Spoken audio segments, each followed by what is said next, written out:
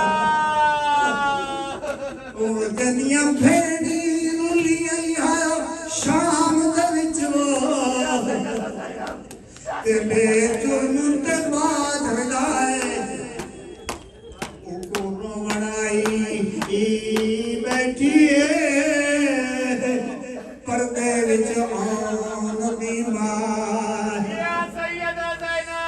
میری سین آئی سین پہ آدھی آئی جس نے بانی مجلس پریشان ہوتا ہے مومن نہیں آئے پڑھن والا کوئی نہیں بی بی آدھی ہے اے پانی مجلس میں دے مجلس تے کیوں دل تیری گھبرا گئی جیڑا نال خلوص دے خرچ کی تئی تیری پوری تھی منشا وہ کوئی آوے یا نہ آوے مومن تے میری زینب شام چوا گئی بے درد زمانہ کیا جانے کیوں جو جڑ جو میں زہرا گئی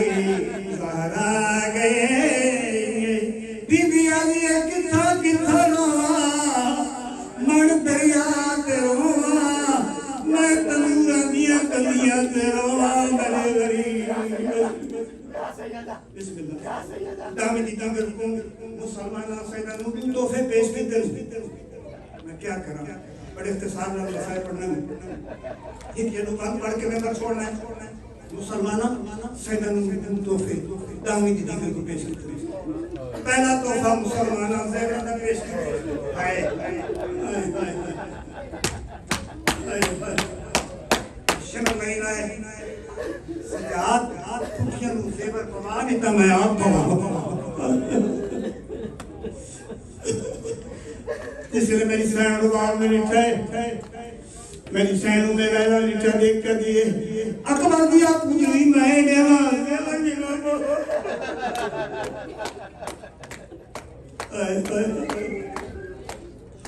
سیدانیہ نے زیور پائے چھوڑے تیمر آخری لفظ دیا اللہ دوسرا تحفہ مسلمانہ پانی دا پانی انہاں کمینے نے ہوتی زال نو بھیجے مومن ہے ون سیدنا پانی سیدنا بجے میں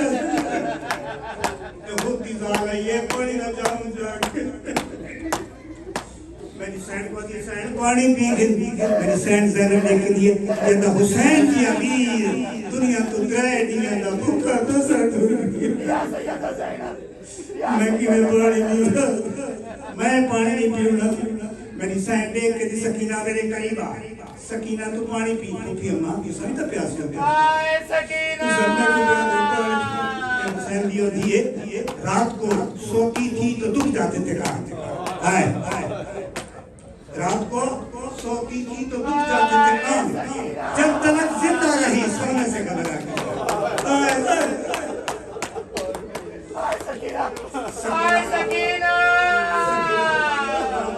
سکینہ پانی پی گئی میری سین دیکھ کے دیئے تو سب یوں پہلے دو پہلے تو ساتھ میری سینہ دی جنہوں نے نمی شے آبے پہلے بچے نے دیتی آج سیدہ سے پانی نمی شے میری سین سکینہ پانی لگان میری سین لگان کربلا دے پاسے تو کتھر پہ رہتی ہے بی بی لوگ کیا دیئے تو سا فرمایا سب تو اے اتپی دل چھوٹے والے میں کول بابے دے ویندی ہاں کہ تجھ ساں ادب دے اے نالے نالے دس بابا کیڑی جان تے میرا اصغر بھی پیا سمدئی پہلے اونڈے سا پہلے اونڈے سا اول آپ پیسا کیوں چھوٹی عمر وچالے وچالے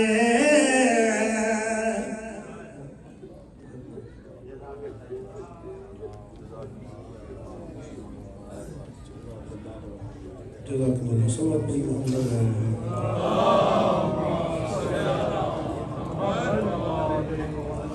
I'll be very quick with 5 more values said by Imam Ali alayhi salam, and then I'll hand over to Maulana. Imam alayhi salam said, do not allow backbiting of someone to occur in your presence. That's what we do a lot. So do not allow backbiting. And the 7th thing that I'm going to say is, Imam said is, give charity and don't peek into other wallets. Be courageous. Point number 8 is, be courageous. That will once be on you. Point number 9 is, try to leave a noble remembrance of yourself behind when you pass away. And point number 10, I'll bring this one up, is keep active ties with scholars and men of wisdom. Imam Ali alayhi salam said that keep active ties. I've heard a lot of our friends over here, they say our children will learn about deen and all that stuff at home. So we kind of not looking for something like scholars to teach us. Imam don't want us to do that. Imam wants us to go to a scholar and go to someone who actually knows what he's going to tell you. So please keep active ties with scholars. And I'll go over with Urdu on these points as well. So Imam said in Urdu, اپنے پاس غیبت کی اجازت کسی کو نہ دو. کسی کو اجازت نہ دو کہ وہ آپ کے پاس بیٹھ کے کسی کی غیبت کرے. 7واں پوائنٹ, دوسروں کی مدد کرو اور لوگوں کی دولت پر نگاہ نہ رکھو. لوگوں کی دولت پر نگاہ نہ رکھو اور دوسروں کی مدد کرو. جس کو اللہ نے عطا کیا اس کی نگاہ نہ رکھو. 8واں پوائنٹ امام فرماتے ہیں, بہادر بنو, موت صرف ایک بار آئے گی. اور امام 2 پوائنٹ میں فرماتے ہیں کہ کوشش کرو موت کے بعد خوش نام رہو. موت کے بعد کی جو زندگی ہے وہ اصل زندگی ہے. تو ابھی کے اعمال جو ہم یہاں پہ کریں گے وہی ہمیں آگے خوشی کی خبر دیں گے, ادروائز ہم وہاں پہ خوش نام نہیں رہیں گے. تو امام فرماتے ہیں کہ موت, کوشش کرو موت کے بعد خوش نام رہو. اور آخری 11واں پوائنٹ جو امام فرماتے ہیں, میں نے اس کو 10واں پوائنٹ اسکپ کیا تھا, علم و عمل, علماء اور دانش مندوں سے رابطہ رکھو. اگر ہم یہ 10 پوائنٹ کریں گے تو انشاءاللہ ہم اس دنیا میں کامیاب ہوں گے امام کی نظر میں. باقی جو میرے پاس 23 پوائنٹس, ریمیننگ 13 پوائنٹس ہیں انشاءاللہ اپنی مجالس میں آپ کے سامنے پیش کروں گا. کوشش کروں گا کہ میں اس کو برقرار رکھ سکوں. صلوات پڑھیں محمد و آل محمد.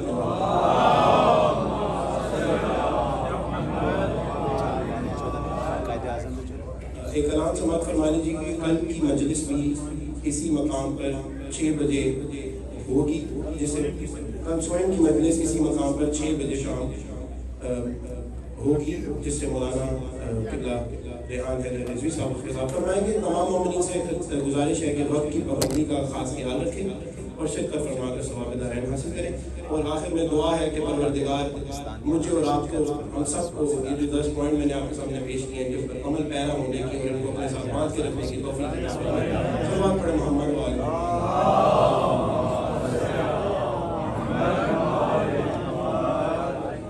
میں گزارش کروں گا قبلہ ریحان حیدر رضوی صاحب سے کہ وہ آئیں اور مولا کی بارگاہ میں مسائل, فضائل و مسائل محمد و آل محمد بیان فرمائیں. صلوات پر محمد و آل محمد.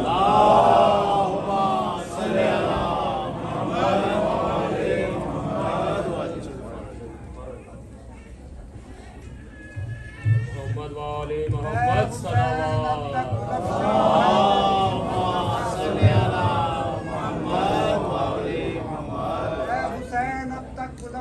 ہے تیری ہمت کا باغ اور آندھیوں سے لڑ رہا ہے آج بھی تیرا چراغ. اور تو نے دیں دھو ڈالے جبین ملت بیضا کے داغ تیرے در کے سامنے لرزہ ہے باطن کا دماغ فخر سے دل کا دریچہ باز کرنا چاہیے اور جس کا تو آقا ہے اس کو ناز کرنا چاہیے نعرہ صلوات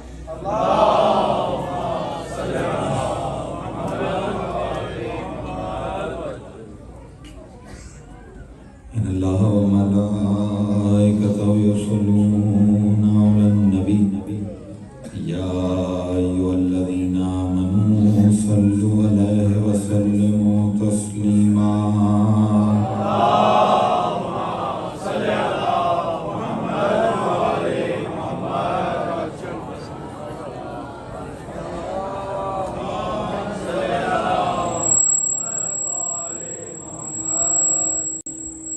أعوذ بالله من الشيطان الرجيم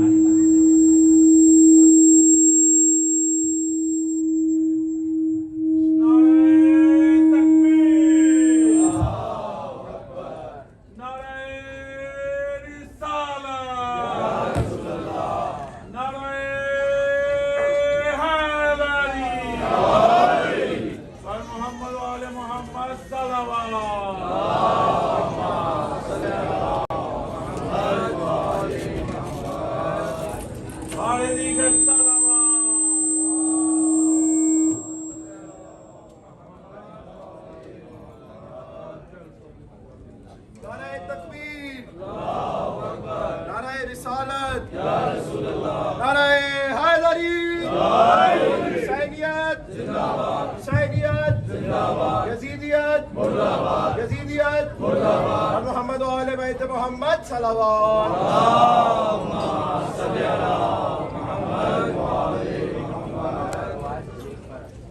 أعوذ بالله من الشيطان الرجيم بسم الله الرحمن الرحيم الحمد لله الملك الحق المبين المتصاغر بعظمته جبابرة الطاغين المتخاذل لكبريائه وطاعة المتمردين المعترف بربوبيته سائر الخلق أجمعين الصلاة والسلام والتحية والإكرام على أشرف الأنبياء والمرسلين سيدنا ومولانا أبي القاسم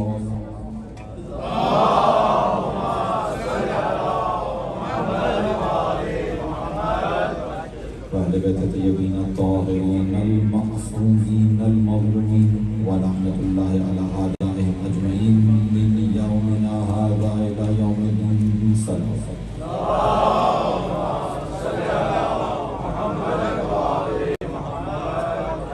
أما بعد فقد قال الله تبارك وتعالى في محكم كتاب المبين وهو الصادق بسم الله الرحمن الرحيم إنا نحن نحيي الموتى ونكتب ما قدموا وآثارهم وكل شيء أحصيناه في إمام مبين صدق الله العلي العظيم سلام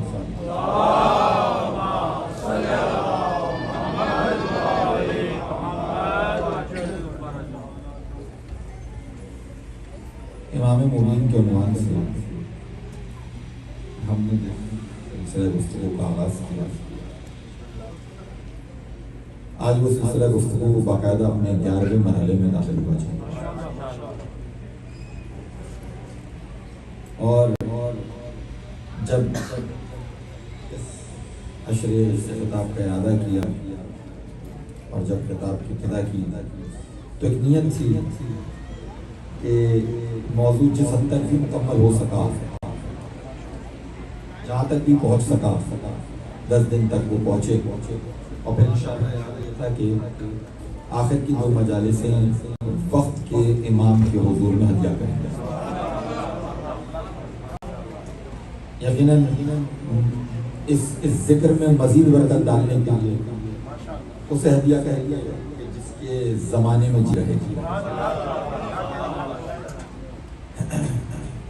یعنی حقیقت یہی ہے کہ صدقے میں لٹا دیتے ہیں یہ زر یہ خزانہ اپنی ہی تباہ صدقے میں لٹا دیتے ہیں یہ ذریعہ خزانہ، ہے بوریاں نشینوں کے انداز شہانہ. صدقے میں لٹا دیتے ہیں یہ ذریعہ خزانہ، ہے بوریاں نشینوں کے انداز شہانہ. اور نہ شوق خلافت کا، نہ شوق خلافت کا، نہ افلاس کا ڈر ہے، حاکم ہے جہاں کا میرا امام زمان.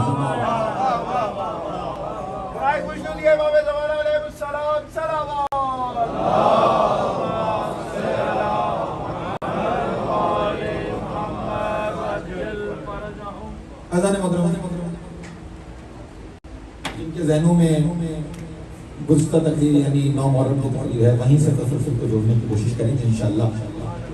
ہم نے امامت کے باب میں گفتگو اور سفر کو طے کرتے ہوئے اس آیت سے استفادہ کیا عالم نے حضرت آدم کی خلافت کا ذکر کیا، وہیں سے انشاءاللہ اور کوشش کریں گے کہ ہم غیبت کے فلسفے سے اور امام زمان سے متصل ہونے کی کوشش کریں. وَإِذْ قَالَ لِلْمَلَائِكَةِ اے حبیب یاد کرو، وَإِذْ قَالَ رَبُّكَ لِلْمَلَائِكَةِ إِنِّي جَاعِلٌ فِي الْأَرْضِ خَلِيفَةً. اے حبیب یاد کرو وقت کہ جب تمہارے رب نے وَإِذْ قَالَ رَبُّكَ لِلْمَلَائِكَةِ جب تمہارے رب نے ملائکہ سے کہا انی جاعل فی الارض خلیفہ کہ میں زمین پہ خلیفہ بنانے والا. سورہ بقرہ کی آیت ہے سب کے ذہنوں میں محفوظ ہے، مگر اس آیت میں کم سے کم 3 الفاظ ایسے ہیں کہ جہاں پہ میں رکوں گا اور استفادہ کروں گا اور یہیں سے بات انشاءاللہ متصل ہے. 3 الفاظ. پہلا لفظ وَإِذْ، دوسرا لفظ رَبُّكَ، تیسرا لفظ جَاعِلٌ. ان 3 الفاظ کا سہارا لیتے ہیں ہم اپنے سفر کو اختیار کریں گے. تو پہلا لفظ کیا ہے؟ وَإِذْ کیا ہے؟ حبیب یاد کرو وہ وقت. وَإِذْ کی کیا میں نے حبیب یاد کرو وہ وقت. کون سا وقت یاد کرو؟ جب تمہارے رب نے ملائکہ سے کہا کہ آدم کو سجدہ کرو. بس بیدار ہو کے اگر آپ سن سکے تو سن لیجیے. اب دیکھیں اگر میں یہاں پہ کسی سے یہ کہوں کہ صاحب یاد کریں کہ میں نے 8 محرم کی مجلس میں کیا کہا تھا، تو وہی لوگ جواب دے پائیں گے جو موجود تھے. اگر میں نوجوان نسل میں سے کسی سے کہوں کہ یاد ہے کہ 1971 کی وار میں کیا ہوا تھا پاکستان میں، تو کہیں گے بھائی ہم تو تھے ہی نہیں. جب ہم تھے نہیں تو ہمیں معلوم کیا ہو، ہمیں پتہ کیا ہو. تو جب بھی سوال کیا جائے آپ سے کہ آپ کو یاد ہو اس دن کیا ہوا تھا، تو وہاں آپ کا ہونا، آپ کا موجود ہونا ضروری ہے. پروردگار سوال کر رہا ہے ابھی یاد ہے وہ وقت، ابھی یاد کرو وقت. اور جبکہ آدم کے معاملے میں وائس کا استعمال نہیں ہے. وَإِذْ أَخَذَ مِيثَاقَ النَّبِيِّينَ وَإِذْ أَخَذَ اللَّهُ مِيثَاقَ النَّبِيِّينَ. ابھی یاد کرو وقت جب تمہارے پروردگار نے عالم ارواح میں نبیوں سے عہد لیا. وَإِذْ ابْتَلَىٰ إِبْرَاهِيمَ رَبُّهُ. ابھی یاد کرو وقت جب ابراہیم کا امتحان لیا ابراہیم کے رب نے. میں کہہ رہا ہوں یہ شرط، یہ سوال یاد کرو وہ وقت اسی وقت ہوگا کہ جب وہ شخصیت موجود ہو. اب پروردگار کہہ رہے ہیں حبیب یاد کرو جب ملائکہ سے کلام کیا تو حبیب پلٹ کے کہتے پروردگار میں تو تھا نہیں، پروردگار میں تو تھا نہیں، تو میں جواب دوں کیسے؟ تو یہاں بار بار اس کا صیغہ بدلا رہا ہے کہ رسول اس وقت بھی تھے جب نبیوں سے میثاق کیا جا رہا تھا، رسول اس وقت بھی تھے جب ابراہیم کا امتحان لیا جا رہا تھا، رسول اس وقت بھی تھے جب ملائکہ کو حکم دیا جا رہا تھا، رسول اس وقت بھی تھے جب آدم آبو گل کے مراحل طے کر رہے. درود بڑھئے ور محمد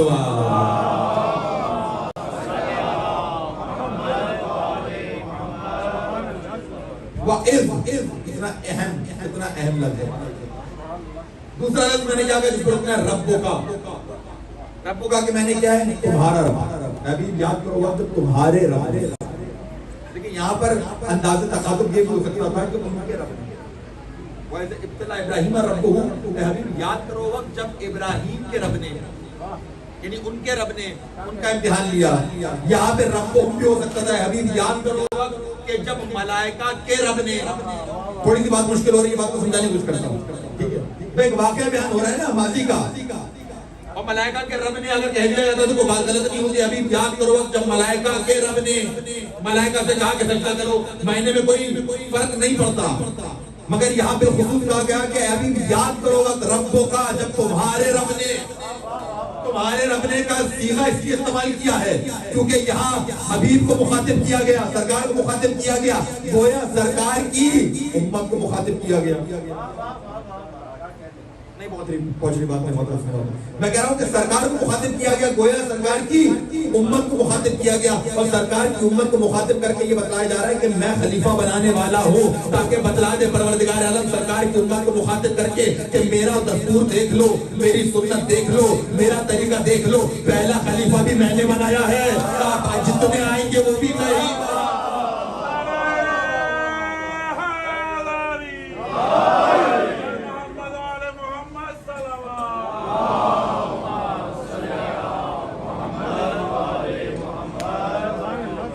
دو الفاظ پہنچ گئے, وَإِذْ پہنچ ربوں کا.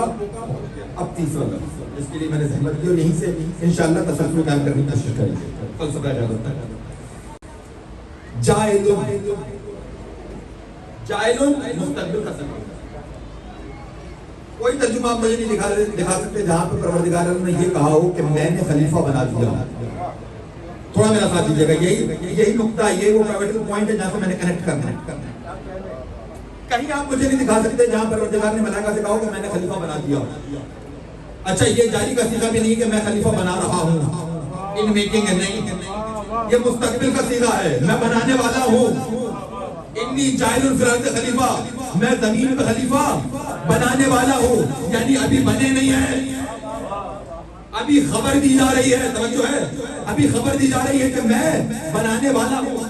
جب خبر دی جا رہی ہے میں بنانے والا ہوں تو پروردگار بنیں گے کب؟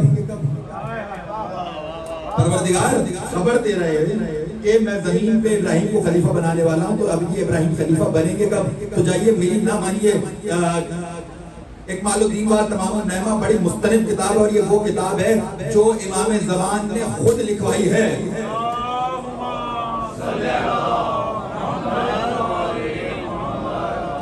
کمال الدین و تمام النعمہ یہ وہ کتاب ہے کہ شیخ صدوق کو خود انسٹرکٹ کیا ہے امام زمان نے کہ ہماری غیبت پہ ایک ایسی کتاب لکھو کہ ہماری غیبت کو انبیاء کی غیبتوں سے ثابت کر سکو.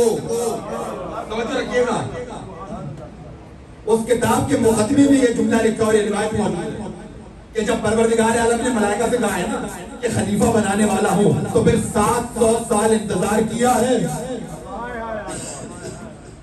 درود پڑھیے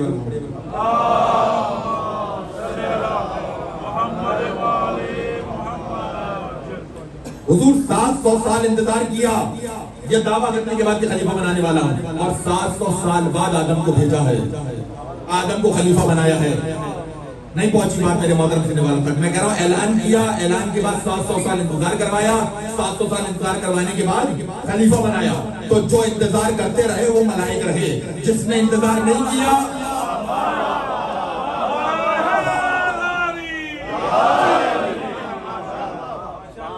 روایت کا میں ذمہ دار, جو انتظار کرتے رہے وہ ملائک رہے, جس نے انتظار نہیں کیا وہ ابلیس بن گیا, وہ ملعون ہو گیا.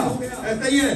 تو بھائی حقیقت یہی ہے کہ جب پہلا بغیر انتظار کے نہیں آیا تو آخری بغیر انتظار کے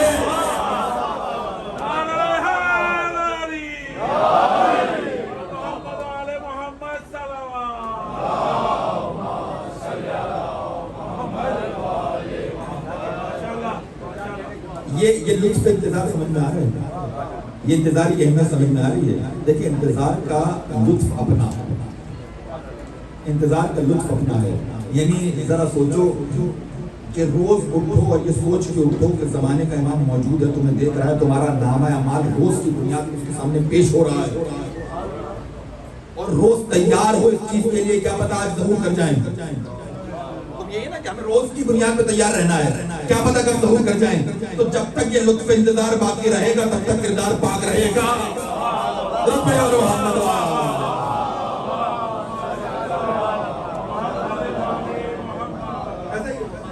اچھا مگر تھوڑی دیر کو رکیے گا, یہ چونکہ تذکرہ چھڑ گیا جناب آدم کا, تو دو نقطے میں یہاں پہ ہدیہ کرتے ہوئے آگے بڑھوں اور واپس آؤں.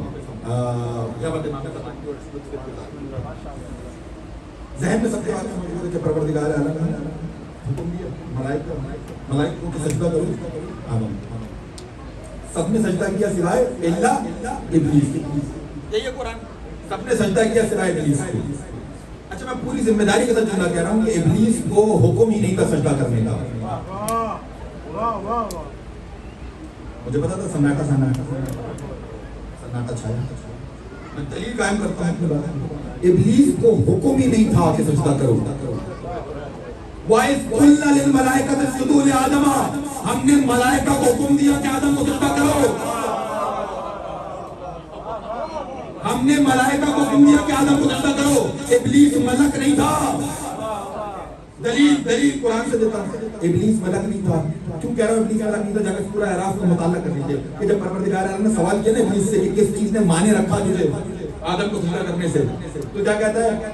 انا خیر منہ، میں اس سے بہتر ہوں۔ پروردگار میں نے اسے سجدہ نہیں تو میں اس سے بہتر ہوں۔ اچھا کیوں بہتر ہے؟ تو کہتا ہے خلقتنی من نار، تو نے مجھے آگ سے بنایا ہے، وخلقتہ من طین، تو نے اسے مٹی سے بنایا ہے۔ آپ نے غور نہیں کیا، ابلیس کہہ رہا ہے مجھے آگ سے بنایا ہے، مجھے آگ سے بنایا ہے۔ پھر فرشتے آگ سے نہیں بنتے، نور سے بنتے۔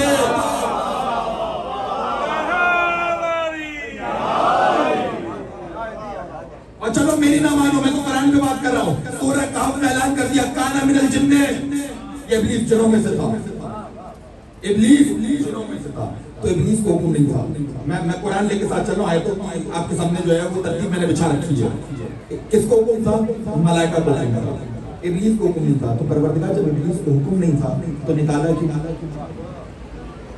تھوڑا میرا ساتھ دے سکتا ہے، جب ابلیس کو حکم نہیں تھا تو نکالا کیوں؟ جب ابلیس کو حکم نہیں تھا تو لعنت کیوں؟ جب ابلیس کو حکم نہیں تھا تو رجیم کیوں؟ جب ابلیس کو حکم نہیں تھا تو اس سے بچنے کا حکم کیوں؟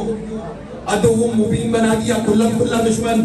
ٹھیک ہے، تو بھئی ہوا کیا یہ سمجھ لیجیے آج، اور آج یہ فیصلہ ذہن میں بٹھا کے دیکھیے ہوا کیا؟ ہوا یہ کہ ابلیس ملک نہیں تھا، میں نے آیتیں پیش کر دی، یہ جن تھا، مگر بڑا عبادت گزار جن تھا، اور ایسا جن تھا کہ ملک میں یعنی فرشتوں میں ہو کے رہتا تھا، فرشتوں میں مل کے رہتا تھا، فرشتوں میں اٹھتا بیٹھتا تھا، فرشتوں کے ساتھ مل کے عبادت کرتا تھا، اور ایسی عبادت کرتا تھا کہ فرشتوں کو بھی معلوم نہ ہو پایا کہ یہ ہم میں سے نہیں ہے۔ تھوڑا ساتھ دے دے۔ حقیقت یہی ہے، فرشتوں کو بھی معلوم نہیں ہو پایا کہ یہ ہم میں سے نہیں ہے، مگر ایک دن پروردگار عالم نے خلافت الہیہ کا اعلان کیا اور کہا کہ ہم اپنا خلیفہ بنانے والے ہیں، اپنی طرف سے خلیفہ بنانے والے ہیں۔ جیسے ہی خلافت الہیہ کا اعلان ہوا، جو دل میں چھپا ہوا نفاق کا نکل کے باہر،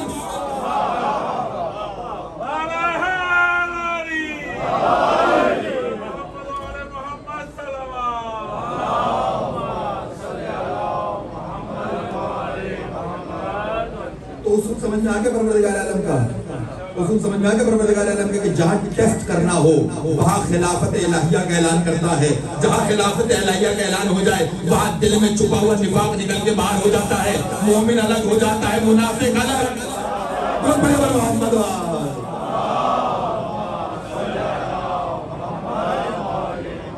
ایسا ہی ہے، میں قرآن کو دلیل بنا رہا ہوں، میں نے کوئی روایت پیش نہیں کی آپ کے سامنے، کوئی تاریخ نہیں پڑھی میں نے آپ کے سامنے، میں قرآن لے کے چل رہا ہوں آپ کے سامنے۔ اچھا تو یہ نہیں تھا ملائک میں سے، مگر چونکہ دل میں چھپا ہوا نفاق یہ بیٹھا تھا، ہے نا، جو خلافت الہیہ کے اعلان پہ نکل کے باہر آ گیا۔ یہاں تک اگر بات آ گئی تو بس ایک جملہ سنو اور واپس جاؤں گا اپنے موضوع پہ۔ میں پھر جو قرآن شناسی کا اور قرآن فہمی کا ذوق اور شوق رکھتے ہیں ان کو ہدیہ کو دیکھیں، قرآن نے بڑی مرتبہ قصہ پیش کیا اور بڑے سوروں میں قصہ پیش کیا ہے آدم کا اور ابلیس کا۔ جب تک انکار سجدہ نہیں کیا، قرآن میں آیتیں وہ تذکرے کہ جہاں تک انکار سجدہ نہیں ہے وہاں تک اسے ابلیس کہا ہے۔ ابلیس نام تھا نا اس کا، میں کہہ رہا ہوں جب تک انکار سجدہ نہیں کیا تھا تب تک قرآن نے اسے ابلیس کہہ کے پکارا، جب اس نے انکار سجدہ کیا تو قرآن نے اسے شیطان کہہ کے پکارا۔ میں جملہ پیش کر دوں، تیار ہے سننے کے لیے؟ بھائی ابلیس اس وقت تک کہا جب تک انکار سجدہ نہیں کیا، جب انکار سجدہ کر دیا تو شیطان کہا، کیوں؟ کیونکہ شیطنت آ گئی تھی، شیطنت صفت کا نام ہے۔ اب جملہ سننا، ابلیس ذاتی نام ہے،